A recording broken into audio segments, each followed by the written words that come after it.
Vamos a iniciar este conversatorio sobre alteraciones del crecimiento y al final hormonas del crecimiento. Vamos a comenzar con la doctora Yamis Martínez, quien es pediatra, egresada del Hospital San Lorenzo de Los Minas, es residente en endocrinología pediátrica y es el recurso humano que nosotros estamos formando para el Hospital de Los Minas, porque esta residencia ha surgido para llenar los huecos institucionales. Ustedes saben que de aquel lado vive más gente que de este lado y que faltan muchos recursos humanos. Entonces ella es el recurso humano que en un par de años la tendremos allá y hay de aquel paciente de aquel lado que venga de este lado. Entonces la doctora nos va a hacer una introducción breve sobre los factores del crecimiento. Buenos días. Yo les voy a hablar sobre el crecimiento. Voy a comenzar definiendo lo que es el crecimiento, que este no es más que el aumento de tamaño de un organismo producido por la proliferación de células para dar lugar a un organismo más especializado. Ya lo tengo aquí. La evaluación del crecimiento y desarrollo es uno de los, en los niños, es un indicador importante de lo que es la salud individual y colectiva. La medición periódica del crecimiento y desarrollo nos va a señalar cuál ha sido, es y será el estado de salud. Este nos habla de lo que es el pasado, presente y el futuro del crecimiento y desarrollo de nuestros niños. Aquí les presento la importancia que tiene la salud del binomio madre-hijo. ¿Por qué?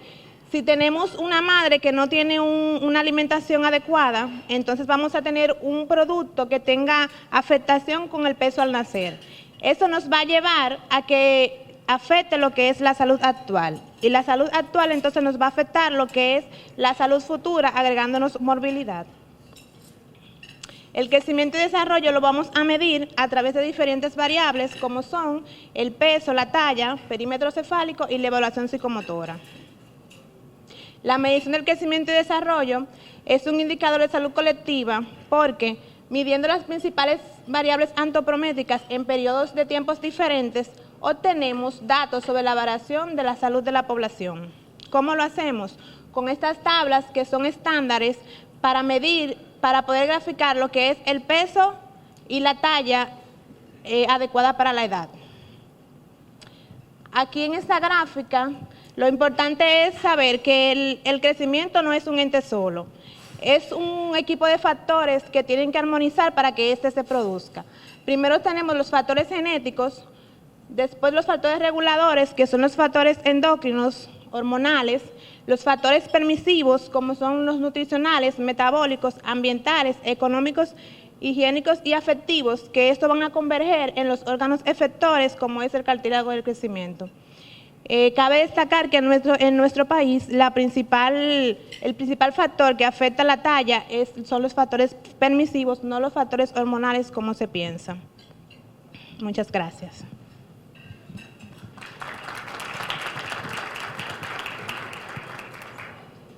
Bien, o sea, lo que queríamos llevarles es recordarle a ustedes que el crecimiento es el producto de muchos factores,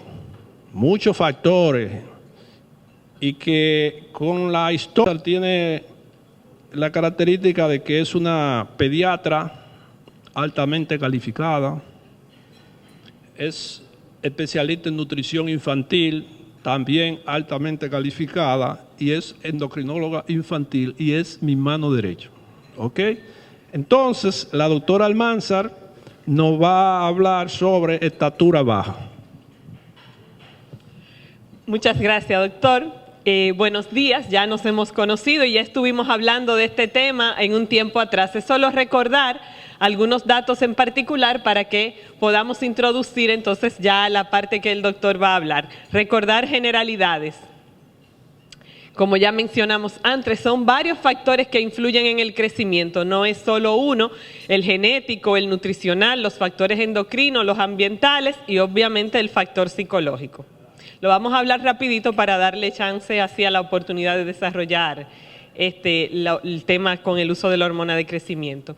Recordando, la definición de talla baja no es más que la talla que se encuentra por debajo de 2 desviaciones estándar, o como nosotros conocemos, por debajo del tercero o el quinto percentil, dependiendo de la gráfica que estemos utilizando. Hay varias causas de talla baja. Tenemos causas no patológicas, donde tenemos talla baja familiar y el retraso constitucional del crecimiento y el desarrollo, y tenemos causas patológicas que la podemos clasificar en proporcionadas y desproporcionadas.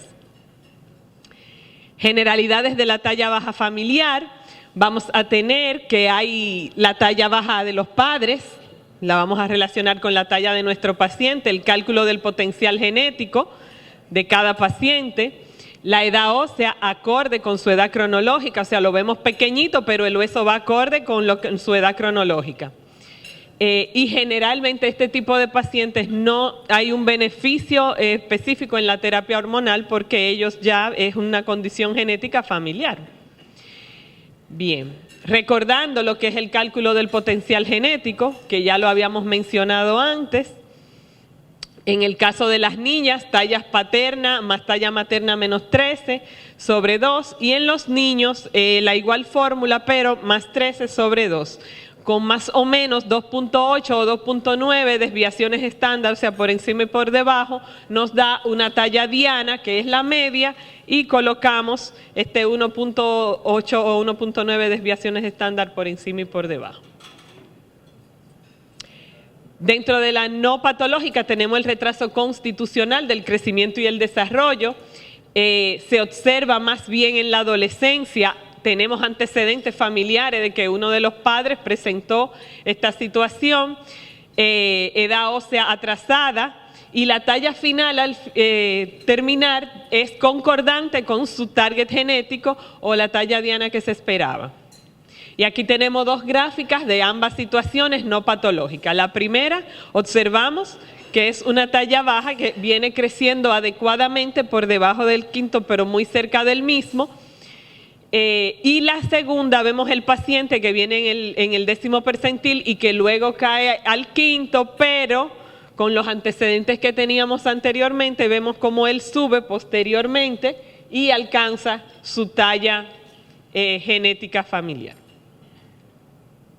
Dentro de la patológica vamos a recordarnos de 2 campos, la desproporcionada y la proporcionada. Vamos a hablar un poquito de la desproporcionada. Una característica importante que encontramos en la desproporcionada es que son niños que tienen un peso normal o puede tener un peso ligeramente alto, pero con una talla baja. ¿Qué vamos a encontrar en ello? ¿Qué tenemos que evaluar? Tenemos que fijarnos en los segmentos corporales, ver los segmentos corporales, revisar la característica su perímetro cefálico. Porque vemos en cuanto a la proporcionada, por ejemplo, podemos ver un perímetro cefálico que esté en el 50, pero con una talla que esté por debajo del quinto, y probablemente si medimos los segmentos corporales podemos encontrar los segmentos superiores más largos que los inferiores, o con una relación no adecuada. Esto nos debe de hacer pensar en las displasias óseas. Las displasias óseas son los que generalmente caen en este grupo de talla baja no proporcionada, y las displasias óseas son muchísimas, no es solamente la acromegalia la que nosotros vemos, tenemos diferentes tipos de displasia que nos pueden dar esta característica de talla baja y no son tan visibles, o sea, no son tan fáciles de diagnosticar a simple vista, sino que hay que buscar datos. Las genopatías, que tenemos genopatías que cursan con esta característica, peso normal, talla baja, pero también tenemos genopatías que cursan con un peso, una obesidad y talla baja. Para mencionar algunas de las genopatías frecuentes que nosotros podemos observar, tenemos el síndrome de Russell-Silver. Estos son niños pequeños con la cabeza grande, entonces tienen de característica muy bajo peso y no engordan a base de nada, le ponemos de todo y no hay forma. Tenemos el síndrome de Down, que ya nosotros es fácil por las características básicas hacer un diagnóstico. El síndrome de Prader-Willi, que los vemos son los niños con una obesidad una obesidad mórbida con talla muy baja. Y tenemos el síndrome de Noonan y el síndrome de Turner, que son las iguales características, con la diferencia es que en el síndrome de Turner se presenta en las niñas, vamos a tener las características en el cariotipo, y en el síndrome de Noonan las mismas características de Turner, que la podemos ver en niños o en niñas, y con un cariotipo normal. La talla baja patológica proporcionada la podemos dividir en dos grupos, en causas endocrinológicas y no endocrinológicas. Dentro de las causas endocrinológicas tenemos que se caracterizan la mayoría de estas por un peso alto y una talla baja. Recordando que los niños con obesidad, dentro de su característica general, es que tienen una talla más normal o un poquito por encima del promedio de sus iguales. Recuerden que la obesidad tiene la característica de acelerar un poco la edad ósea y estos niños se ven mucho más grandes. Entonces nos debe de llamar la atención como un dato diferencial importante un niño que venga con una talla baja y esté sobrepeso u obeso. Debe de ser como un punto para nosotros captar. ¿Qué debemos descartar? Hipotiroidismo, déficit de hormona de crecimiento, que será el tema que se va a discutir en unos minutos, y el síndrome de Cushing. Aquí tenemos el déficit de la hormona de crecimiento, que se caracterizan por una talla baja para la edad, frente prominente, depresión del puente nasal. Pueden aparecer una que otra, no tiene que ser como toda de libro, como nosotros sabemos. Esa carita chiquita de muñequito, que incluso la vocecita finita, y un micropene nos puede también orientar en edades más tempranas en niños con déficit de hormona de crecimiento. Esta es una gráfica de un niño con un déficit de hormona de crecimiento. Como ustedes pueden ver, la caída brusca de la talla, y miren también cómo va cayendo el peso en este niño. Pueden ser múltiples causas, entre ellas los tumores, los craniofaringiomas pueden ser una de las causas, y ya el doctor desarrollará unas cuantas más. El síndrome de Cushing, que nosotros los vemos con cierta frecuencia, sobre todo en niños con enfermedades crónicas que necesitan terapia con esteroides que son necesarias para su vida. O sea que no podemos pensar que para no darle el Cushing, no darle su terapia y que mueran. O sea, tenemos que ver estos pacientes y miren cómo va cayendo su talla, pero miren cómo va subiendo el peso en su gráfica. Dentro de las proporcionadas tenemos las causas no endocrinológicas, caracterizadas la mayoría de estas por una talla baja y un peso bajo también. Dentro de esta, la más frecuente es la talla baja nutricional, que en países como el nuestro es una de las principales causas. Tenemos también la pérdida de calorías en exceso, ya sea por patologías de base importantes, perdedoras, como son las enfermedades renales crónicas, las enfermedades gastrointestinales, los problemas de mala absorción, van a influir en que obviamente si no hay la cantidad de nutrientes suficiente, pues vamos a tener también problemas con el crecimiento. También tenemos los pacientes, por ejemplo, que son falsémicos homocigotos, nos dan esa dificultad. Y en general las enfermedades crónicas. De las analíticas de primera línea, para nosotros como pediatras comenzar a investigar, vamos a ver sus analíticas generales básicas, el hemograma, la velocidad de eritrosedimentación, el perfil bioquímico, el examen parasitológico. Lo que nosotros hacemos generalmente, hacerle una revisión completa de todo su sistema, su funcionamiento, ver cómo está su metabolismo. El examen de orina, la radiografía para la edad ósea, importante, que nos orienta muchísimo, recordando que en niños mayores de 5 años la edad ósea puede ser más o menos 2 a la cronológica y no es patológica. O sea que si tiene 7 años y tiene una edad ósea de 6, no hay que correr porque está normal. Ya analíticas de segunda línea, después que nosotros revisamos y vimos que todo está bien, que su metabolismo está bien, que no hay problema en su equilibrio ácido-base, o sea, no hay trastornos renales, no hay trastornos metabólicos importantes, pues vamos a revisar lo que son los perfiles hormonales. Nos vamos a las hormonas tiroideas, importante siempre revisar. Esperemos que en un tiempo no muy lejano ya nosotros tengamos disponibilidad del tamizaje neonatal. Tenemos también los factores de crecimiento, como tenemos la IGF-1 y la IGF-BP3, que es la proteína transportadora.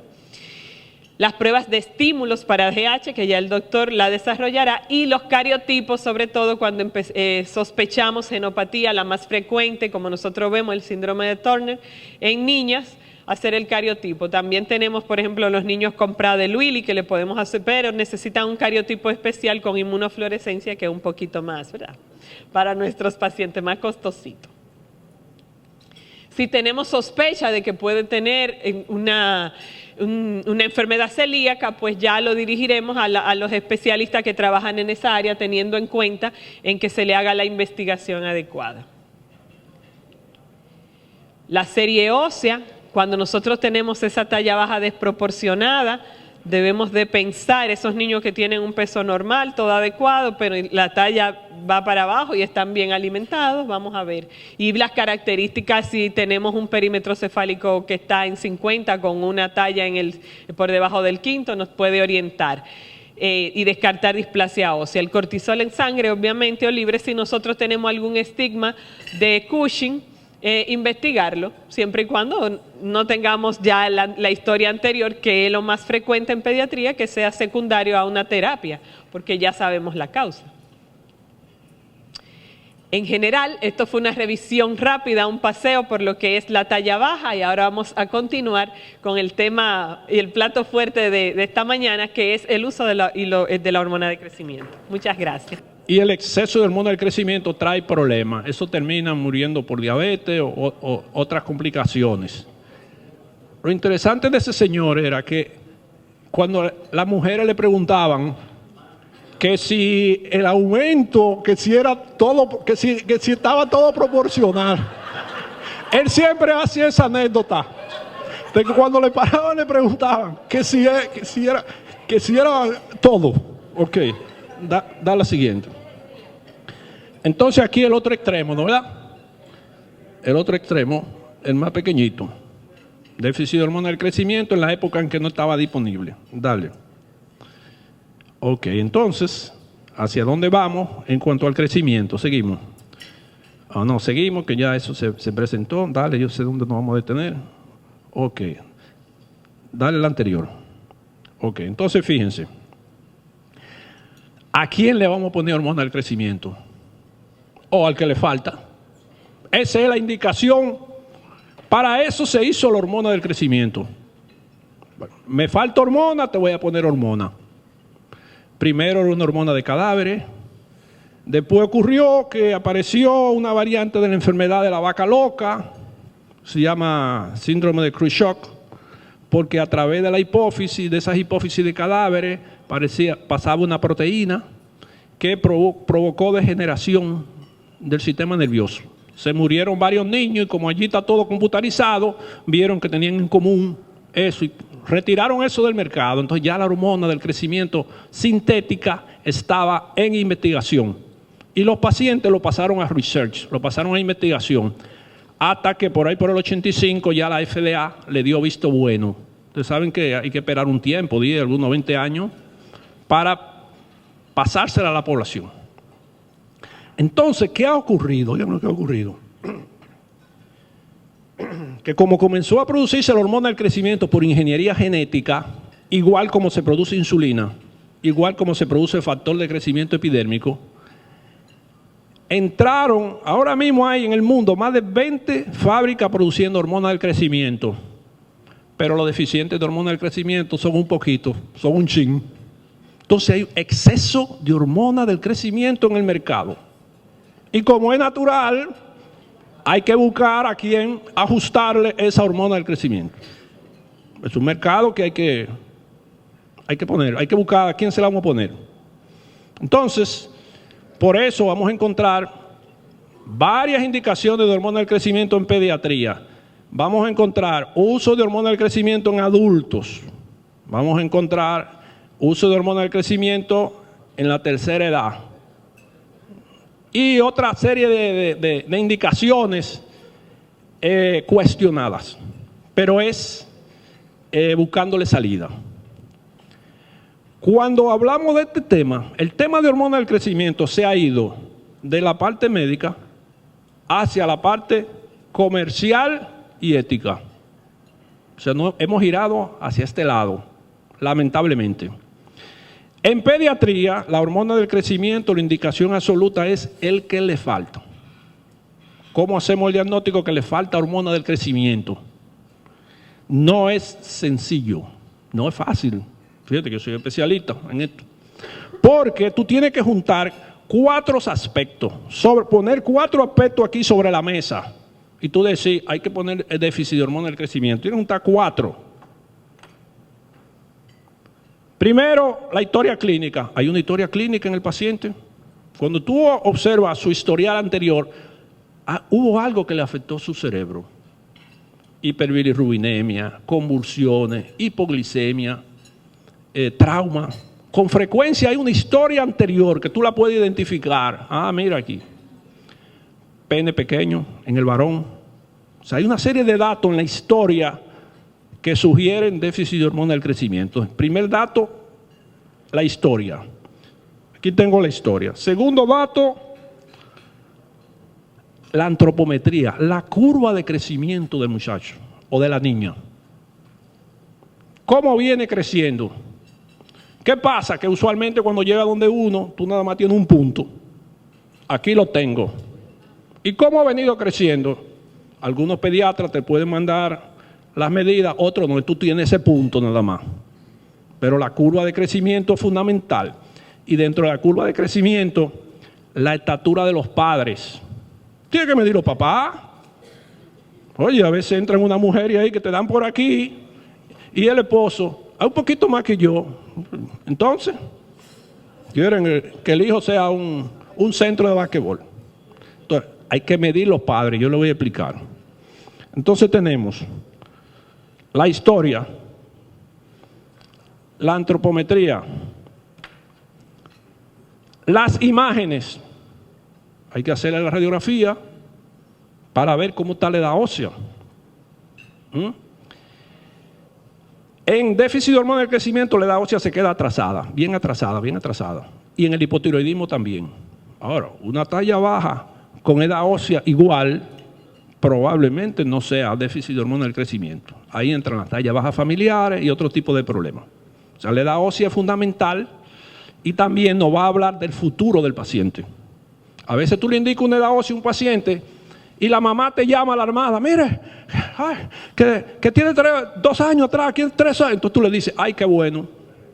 Claro, porque mientras más atrasado te el hueso, más años va a tardar en cerrarse y finalizar la estatura final. ¿Ok? Y dentro de las imágenes, la resonancia, para ver la hipófisis, ver cómo anda por ahí. No se pone hormona del crecimiento si no hemos hecho una resonancia, eso no es factible. Y hay que tener cuidado con la interpretación de la resonancia, porque hay variantes normales en la hipófisis que lo quieren presentar como anormalidad. ¿Ok? Hay que buscar ahí porque puede haber problema ahí. Y entonces tenemos la historia, la medida y la medida de los padres, las imágenes, radiografía, mano izquierda y resonancia para acá, ¿verdad? Y cuarto, que se lo dejé para último, la prueba de laboratorio donde uno mide hormona del crecimiento. Tú puedes medir hormona del crecimiento, los intermediarios IGF-1 y IGF-BP3, y la hormona hay que medirla después de un estímulo. Después de un estímulo. Hay muchos estímulos. Hay estímulos farmacológicos, como la clonidina, que es lo que más se está usando aquí. La hipoglicemia, que es lo que más utilizan fuera. Aquí durante mucho tiempo, en el hospital utilizamos propranolol ejercicio, bloqueador beta, no recuerdo, con la doctora Cohen. Hay muchos estímulos. Y lo que se recomienda es que el paciente tiene que fallar a 2 estímulos. ¿Qué significa fallar? Se le mide la hormona del crecimiento basal cuando entra, se le da el estímulo X y luego vuelve y se le mide otra vez. ¿Qué pasa? Que hay alguna de esas pruebas que no están tan estandarizadas. Por ejemplo, la misma clonidina, hay quien dice, toma una y a los 75 minutos. Y hay quien dice, no, toma uno a los 60, a los 90 y a los 120. ¿Te fijas que hay diferencia? Entonces, ¿cuánto debe subir? Debe subir 5 veces la basal. Entonces, a veces tú tienes una basal de 0.5. Bien. Posestímulo, 4. Dice, ay, está deficiente porque posestímulo debe ser por encima de 10. Otro por encima de 8, otro por encima de 7. Pero aquí la prueba no sube. Mira, es muy raro tú encontrar un muchacho o una niña con una posestímulo por encima de 10. Entonces, si ese tenía 0.5, 5 veces con que suba a 2.5 sería suficiente. Pero a veces viene con 4 y te lo mandan como que está deficiente. Entonces, por eso, nosotros no le damos tanta importancia a la prueba, sino ver el paciente global, ver quién es, ver cómo está creciendo, ver los padres, ver la historia, ver la radiografía. Y como esto, no hay una urgencia en esto, no hay urgencia, tú te puedes tomar el tiempo de ver dónde está y verlo en 3 o 6 meses y ver cómo va creciendo. Si te describe una curva, no es deficiente, porque el deficiente se va separando de la curva. Por eso esas tallas bajas familiares tú ves que están por debajo, pero mantengo la curva. Claro, cuando tú ves los padres, ya tú sabes que eso es lo que hay.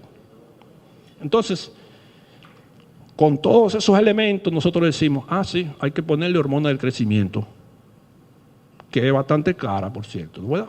Cada paciente, un paciente promedio se te tira 300, 400, 500 mil pesos al año de hormona del crecimiento. Y son muchos años, porque ese es otro problema, de que darle 3 meses de hormona del crecimiento. ¿Y dónde está escrito eso? Dale un chin de hormona del crecimiento. Ven acá, por favor. Dale 6 meses, dale un año. No. Si usted se mete, esto es hasta allá. Esto es, ¿tú sabes hasta cuándo? Cuando se cierra el epífisis o cuando el paciente diga, estoy harto de no quiero eso, ya no quiero que me inyecten más.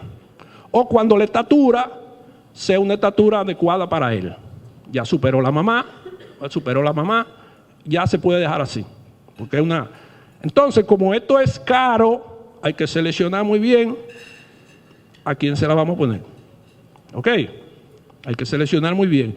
Aunque el ministerio ha abierto una ventana ahí que ha creado muchísimos problemas con eso, ¿no verdad? Porque entonces las evaluaciones que se han hecho ahí no son buenas y hay muchos niños en terapia que en realidad nunca debieron haber estado ahí. Entonces ese es el déficit de hormona del crecimiento. Falta esto, hay que ponerle esto. La FDA y su homóloga europea, que se llama EMEA, ¿no verdad? O sea, EMEA se llama, ha aprobado el uso de hormona del crecimiento en otras situaciones, tales como síndrome de Turner, insuficiencia renal crónica, el Noonan, que es lo mismo el Turner clínico, Prader-Willi, gordote. Hay como 6 o 7 indicaciones. Pero ¿qué características tienen todas esas indicaciones? A esos pacientes no les falta la hormona del crecimiento. Esos pacientes tienen su hormona del crecimiento. Entonces, tú estás poniendo hormona donde hay hormona. Esos pacientes necesitan dosis alta, muy alta, y son los que más complicaciones te pueden hacer. ¿Qué complicación puede hacer un paciente en hormona del crecimiento? O sea, esto no es... O sea, hay quien cree como que la hormona del crecimiento es una vitamina. Sí, no, está allá abajo, hormona del crecimiento. No, espérate. ¿Qué puede producir como complicación la hormona del crecimiento? Hipertensión endocranial y muerte. Nosotros hemos visto hipertensión endocranial. Es una hormona diabetógena. Tumores, porque es una hormona que favorece la proliferación celular. No se sabe por qué, deslizamiento de la cabeza del fémur. Por eso hay que hacer bien la resonancia, analizarla bien, porque si tiene un tumorcito te lo va a hacer crecer. O sea, no es un producto libre de complicaciones. Y en las otras situaciones donde la hormona está y tú estás poniendo hormona, ahí es que más complicaciones hay. Todas esas indicaciones, diferentes al deficiente, han sido objeto de mucho cuestionamiento. Mucho cuestionamiento de si en realidad se deben utilizar o no. Yo le podría decir que en los mismos Estados Unidos tú puedes conseguir hormona del crecimiento para el deficiente y para el Turner. Okay. Que es efectiva cuando comienza de chiquitica. de 2 o 3 años. Resulta que aquí llegan todas en época puber, porque como yo le digo a los estudiantes, tú quieres diagnosticar mucho Turner, tú dices así: toda joven con talla baja y ausencia de desarrollo puberal es un Turner hasta que te demuestre lo contrario. Claro, si tiene los rasgos de Turner, pues más Turner todavía. Entonces, cuando ellas llegan, 10, 11 o 12, lo que se va a invertir con relación a lo que se va a ganar en los sitios donde manejan mucho dinero, dicen, no vamos a hacer esa inversión. Entonces tenemos, por ejemplo, un renglón que se llama talla baja idiopática. Entonces, que idiopática es lo que no sabemos, ¿no? Tiene talla baja y no se sabe. Entonces, eso está aprobado, la hormona del crecimiento. Eso ha sido muy cuestionado porque el número de pacientes que utilizaron fue muy poco, como para eso, pero bueno, eso está aprobado. Pero ocurre que en los mismos sitios donde está aprobado, el Estado no se la da. Nada más se limitan a deficiente, Turner, y en algunos sitios el pequeño para la gestacional. Pequeño para la gestacional. Oye bien, en España, por ejemplo, está incluido. ¿Qué pasa con el pequeño para la gestacional? En nuestro medio, ¿cuál es la causa más común de que un niño a término nazca con bajo peso? La enfermedad hipertensiva del embarazo, la situación socioeconómica. Entonces, eso no lo vamos a enderezar con hormona del crecimiento. ¿Te das cuenta? Porque esto es un problema. Eso es por allá, que si nació uno chiquito es la del carajo. Eso se puede publicar, ¿entendiste? Aquí no. Aquí teníamos un tiempo un 19% de bajo peso al nacer. Yo no sé por dónde anda. Y unos conceptos muy interesantes para ustedes. Oigan bien. Esos pacientes, por allá, donde están los ojos azules y demás, para poner la hormona del crecimiento se espera 2 a 3 años. 2 a 3 años. Porque al final del segundo año es que el niño o la niña se ubica en su canal de crecimiento futuro. Por eso tú lo ves, mira. Entonces, oye, no hay nada que hacer a eso primero 2 años. No inventen ni ponerle hormonas. No, eso, es que no, eso, a menos que no tenga una hipoglicemia severa, no hay indicación. Tú tienes que dejarlo. Oh, pero yo he visto prematuros, niños prematuros, llegan allá de año y medio. ¿Qué desea? Otra opinión, que le va a poner hormona del crecimiento y lo está volviendo loco. Déjelo tranquilo, que busque su... Por eso es después de 2 o 3 años. Además de que la hormona del crecimiento, los primeros años, no interviene tanto en el crecimiento, sino la insulina. Fetos anencefálicos, de aquí para allá, son largos, son grandes. Son otros factores. Entonces, recuérdense, a final del segundo año es que el niño se mete en el canal de él. Un canal donde va el futuro. Y los canales son fundamentales aquí. Son mortales los canales de crecimiento. Entonces, estatura baja familiar. ¿Ustedes creen que una estatura baja familiar, metiéndole un camión de hormonas, lo vamos a llevar allá arriba? Le voy a decir que no. Eso es perder recursos, perder el tiempo. Y meter en la cabeza una condición de que, o sea, crearle expectativas falsas. Oigan lo que ha ocurrido con este asunto de la hormona del crecimiento. Por eso yo le decía al comienzo que este tema se ha ido de lo médico a lo comercial y ético. Oigan, ¿cómo se dice? Oigan qué perla. Oigan qué perla. Congreso de tal especialidad. La casa comercial X te trae un invitado. ¡Ah!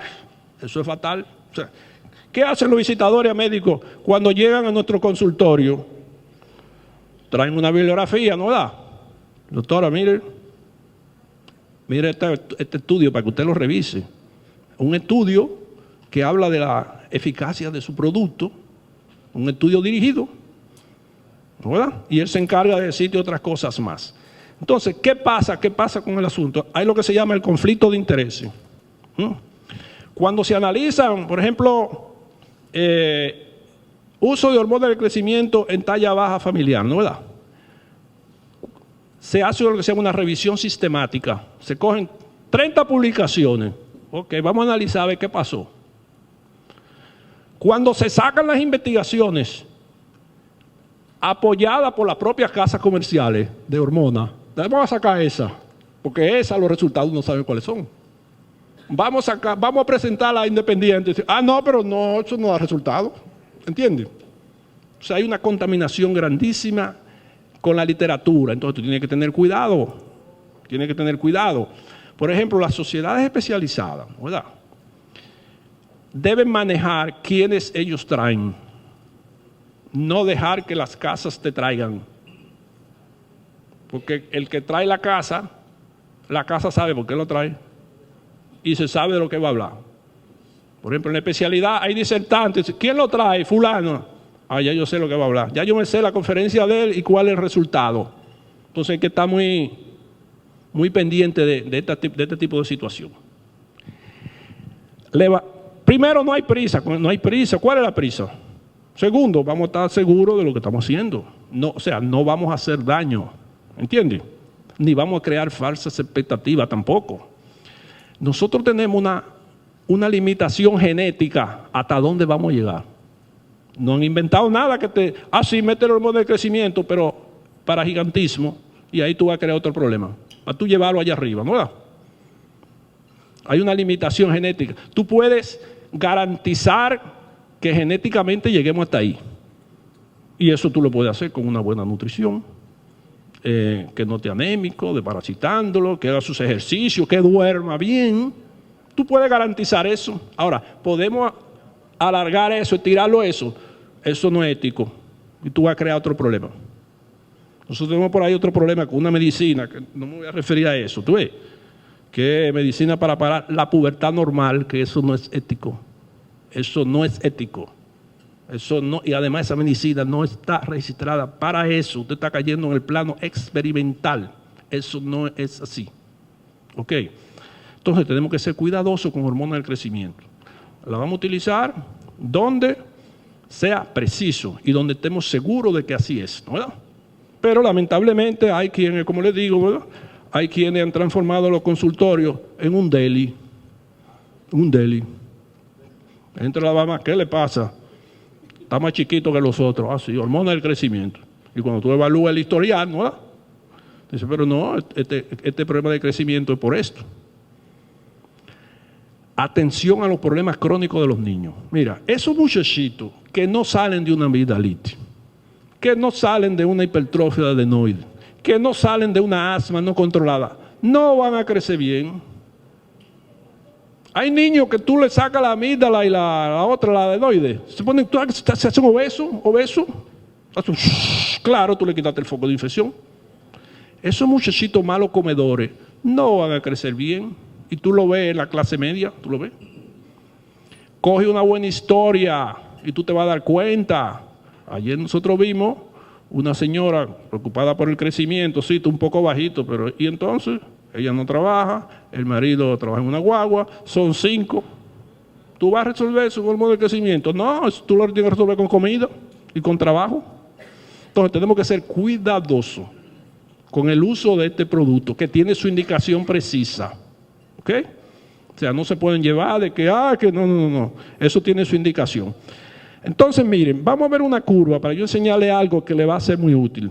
Vamos a ver si aparece otra curva. Sigue, va a aparecer otra. ¿Seguimos? Ok. Va a aparecer otra. Bien. No, dame la fórmula. Mira. Esta es una fórmula para calcular dónde uno espera que debe venir el paciente, ¿no? ¿Verdad? Pero mira qué interesante, y que no se tome en cuenta al paciente. Mira, para las niñas, talla de mamá, femenino, de papá, menos 13 entre 2. Eso te va a dar un número. En el caso de los varones, ¿por qué menos 13 y más 13? Porque al final la diferencia entre uno y otro es 13. Pero eso te da un número. Entonces, como lo normal es en medicina, lo normal no es un número, sino un rango que es más o menos 2 desviación estándar, que es el normal de medicina. Entonces ahí se suba más o menos 5. Eso te da un rango hacia dónde va a llegar el paciente. Pero es un rango nada más. ¿Tú ves? Es un rango hacia dónde va a llegar. Pero Si mamá está allá baja, no se puede usar la fórmula. Si papá está allá baja, no se puede usar la fórmula, porque eso se hizo para niños normales y ese es un error común que se comete. ¿Entendiste? Tienen que ser los dos. Por ejemplo, en una mujer, 150 centímetros o más. Dale la siguiente.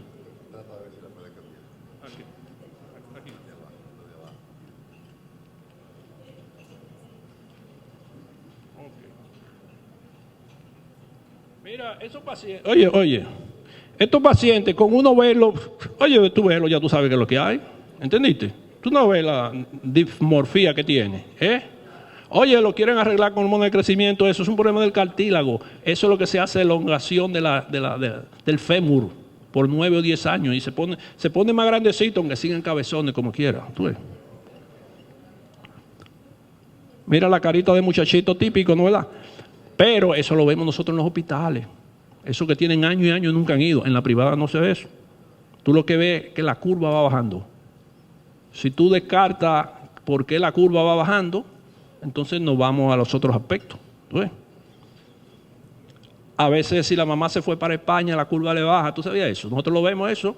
La mamá se fue para España y lo dejó en una tía o un... Claro que es lo que va a crecer. Hasta que no se adapte, ¿no? ¿Tú ves?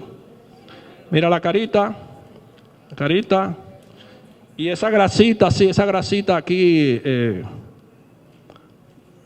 ahí, ok. Entonces aquí, estos son los factores intermediarios, mira, oye bien. Nosotros no creemos en eso de prueba de estímulo. Cuando tú vas a los congresos, high, ¿no verdad? Digo que dicho sea de paso, yo voy a los congresos high, de la especialidad. Allá. Yo no ando en congreso, ya a mi nivel, yo no ando en congresito por ahí de que, no. Háblame del meeting conjunto de la europea, la americana, de tal lo que escriben los libros y lo que saben. Entonces, ese es un tema que lo ponen, mira, se llama controversia in pediatría. Oye, controversia, te para uno y habla de las bondades de las pruebas, perfecto, viene el otro. Eso no sirve para nada, por esto y esto y esto y esto y esto. O sea, se llaman controversia, ¿no? Entonces tú coges lo que tú consideres, ¿no? Y lo que tú consideres va dependiendo ya de la formación que tú tengas. Hay quien, claro, le quiere meter hormona de crecimiento a todo el mundo porque, etcétera, etcétera, etcétera. ¿Entendiste? Pero hay quien decir, no, espérate, eso las cosas no están así. Bueno, les voy a enseñar algo que le va a ser de utilidad a ustedes. Yo no sé por qué embroman tanto con los genéticos, porque los genéticos mira, el genético ya genético quedó, ¿entiendes? Eso es lo que hay que buscar en los cambios. Mira esto aquí, oigan bien, pongan atención, mira. Mira qué es lo que uno hace, porque el pediatra puede hacer eso. Mira bien.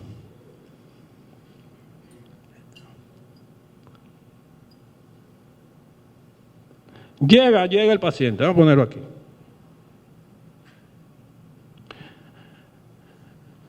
Dos, tres, cuatro, cinco, llegó a los 5, llegó aquí, mira aquí lo tengo.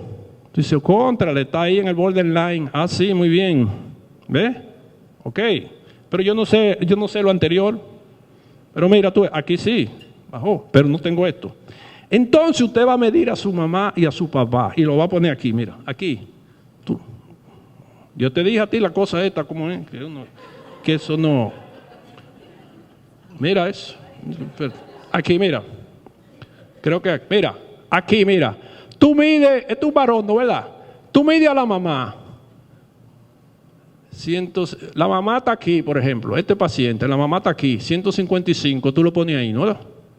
Ahí tú la dibujas bien bonita con el signo femenino. Y el papá está en 1,70 y lo pones ahí. Entonces aquí está papá con su flechito, aquí está mamá. Entonces yo digo, mira, este es el canal familiar, mira. Entonces, si el paciente está aquí en este momento, él no me preocupa, porque yo lo estoy viendo ellos dos, ¿dónde que están? Y ya como él pasó de los 2 años y él va a seguir su canal, ¿no? Aquí va entre ellos. Claro, si tengo esto no es diferente. Por eso yo le digo, si usted nada más tiene un punto, déjalo crecer un tiempo, déjalo 3 a 6 meses Y si te hace ese canal ahí y tú lo ves donde están ellos, no hay problema.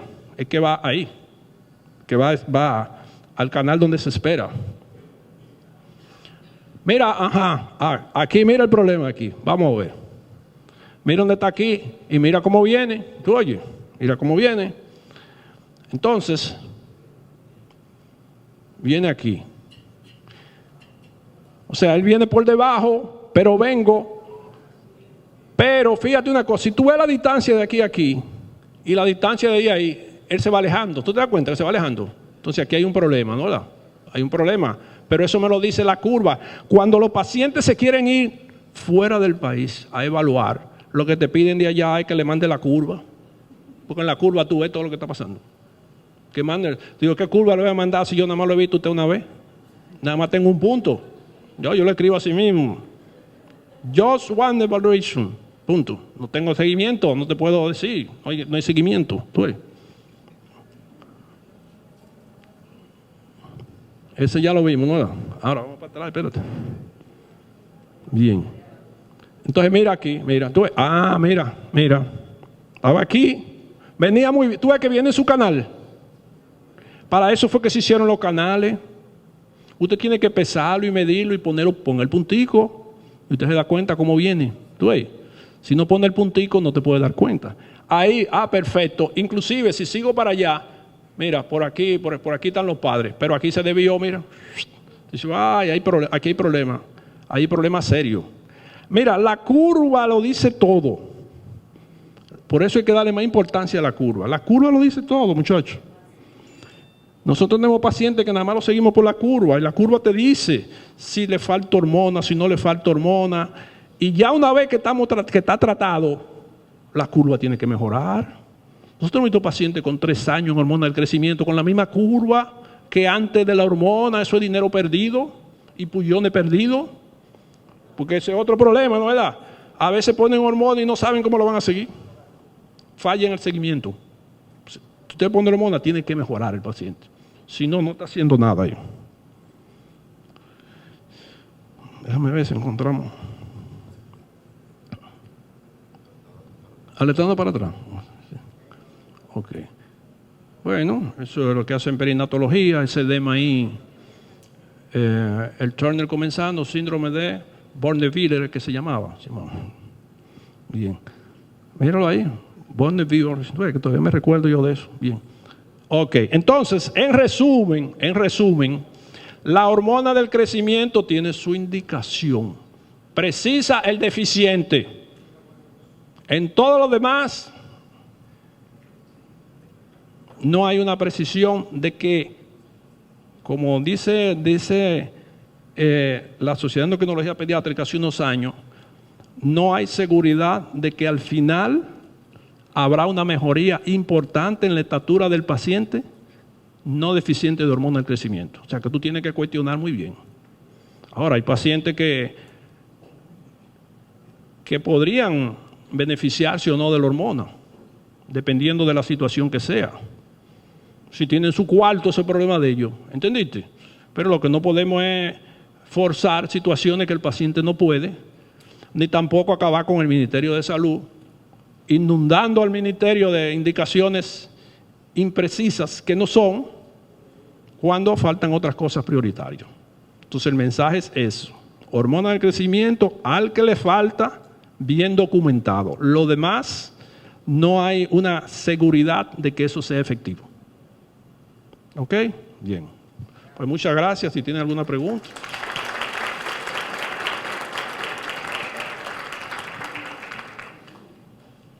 Yo le anuncio que el primer sábado de marzo, la Academia de Ciencia, de la cual yo soy miembro de número, naturalmente, va a tener un taller que se llama Uso y abuso de hormonas del crecimiento en niños, adolescentes y adultos. Un taller muy interesante. ¿Cuándo es? Eso, entre hoy y mañana termino de apalabrear los disertantes. Claro, la sociedad van todos. No es para divulgar. Ahí va, oiga bien, ahí va a haber una participación de MLB, o sea, Major League MLB, Major League Baseball. Porque desde que entra un papá con un joven, un joven que entró al consultorio con el papá, adivina, hormona del crecimiento quiere, porque está practicando pelota.